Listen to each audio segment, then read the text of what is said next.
శ్రీకాకుళం జిల్లాలోని Kashibugga level crossing gate ఈ పేరు వింటేనే ఈ యొక్క జంట పట్టణాల ప్రజలైతే హడలిపోతుంటారు.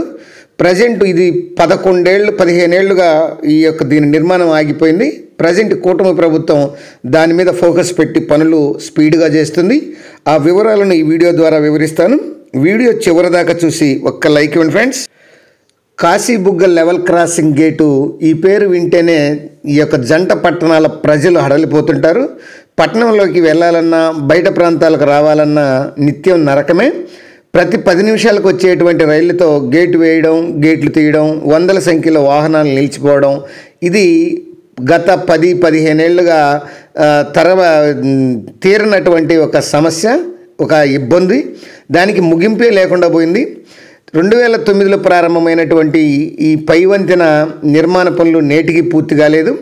తాజాగా కూటమి ప్రభుత్వం చొరవ తీసుకోవడంతో ఈ పనుల్లో కదలిక మొదలైంది. ఇప్పటికైనా తమ కష్టాలు తీర్తాయని స్థానికులైతే ఆశాభావం వ్యక్తం చేస్తున్నారు. ఈ పలాస రైలు నిలయం సమీపంలో ఈ కాశీబుగ్గ లెవెల్ క్రాసింగ్ గేట్ పై వంతెన పనులు 2008-2009 మధ్య కాలంలో అప్పుడు కేంద్రం 28 కోట్ల రూపాయలు, రాష్ట్రం 28 కోట్ల రూపాయలు, మొత్తం 56 కోట్ల రూపాయలనైతే కేటాయించింది. దీనికి ఆ టైంలోనే ఈ యొక్క శంకుస్థాపన చేసి ఆ టైంలోనే ఈ యొక్క ప్రారంభం బండి గేటు వద్ద ఈ నిర్వాసితులకు పరిహారం చెల్లించడము, పై వంతెన సకాలంలో పూర్తి చేసే విధంగా, తర్వాత స్థల సమస్యలతో వీటిని మొత్తం పూర్తి చేసేటువంటి విధానంలో కొంత నిర్లక్ష్యం వహించారని చెప్పొచ్చు. తర్వాత 2019లో అధికారంలోకి వచ్చినటువంటి వైకాపా ప్రభుత్వం 2024 ఎన్నికల సమయానికి పూర్తి చేసి పై వంతెనపై నడుచుకుంటూ వెళ్తామని అప్పటి ఈ యొక్క మంత్రులు కూడా చెప్పడం అయితే జరిగింది. కానీ ఎన్నికల చివరి నాటికి బిల్లులు చెల్లించకపోవడంతో ఈ కాంట్రాక్టరు పనులను మధ్యలోనే నిలిపివేశారు. తర్వాత కలెక్టర్లు, తర్వాత జిల్లా స్థాయి అధికారులు ఈ సమస్యను కొంత చొరవ తీసుకొని పూర్తి చేయాలని ఆదేశాలు కూడా ఇవ్వడం జరిగింది. తర్వాత మొత్తం 128 కట్టడాలు ఉన్నట్లు గుర్తించగా 89 మంది నిర్వాసితుల్లో 79 మందికి పరిహారం, ప్రత్యామ్నాయ స్థలాలను అయితే చూపించారు. పరిహారం అందించి 10 మందికి మాత్రమే ఈ యొక్క పరిహారం చెల్లించడంలో కొంత ఇబ్బందులు ఏర్పడ్డాయి. అందించాలి. వీరికి పరిహారం చెల్లించేందుకు చర్యలు చేపడుతున్నారు. ప్రజెంట్ ఆర్ఎన్బి అధికారులు దీన్ని సగం వదిలేసినటువంటి భవనాల తొలగింపు, మార్కింగ్ చేసేలా ఆదేశాలు ఇవ్వడం అయితే జరిగింది.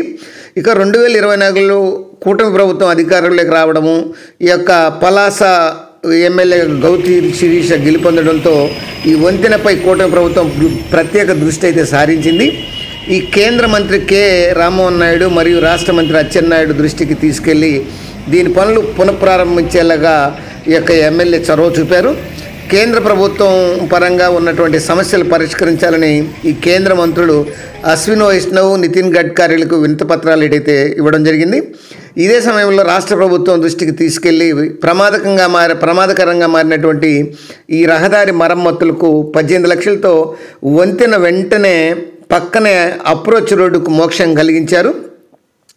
ఇక కాశీబుగ్గ ఎల్సీ గేటు వద్ద పై వంతెన పనులకు గత ప్రభుత్వ హయాంలో చేసినటువంటి పనులకు బిల్లులు సుమారు 6 కోట్లు చెల్లించాల్సి ఉంది. గతంలో వేసినటువంటి కొలతల ప్రకారం భవనాలు తొలగించేందుకు సిద్ధంగా ఉన్నారు. ఇప్పటికీ 33% పనులు పూర్తయ్యాయి. ఇరువైపులా ఇంకా 17 స్లాబుల నిర్మాణం చేపట్టాల్సి ఉంది. టోటల్గా ఏదైతేనేమి ఈ యొక్క గత 15 ఏళ్ళుగా పెండింగ్లో ఉన్నటువంటి ఈ యొక్క కాశీబుగ్గ లెవెల్ క్రాసింగ్ గేటుకు మోక్షం కలిగిందని చెప్పొచ్చు.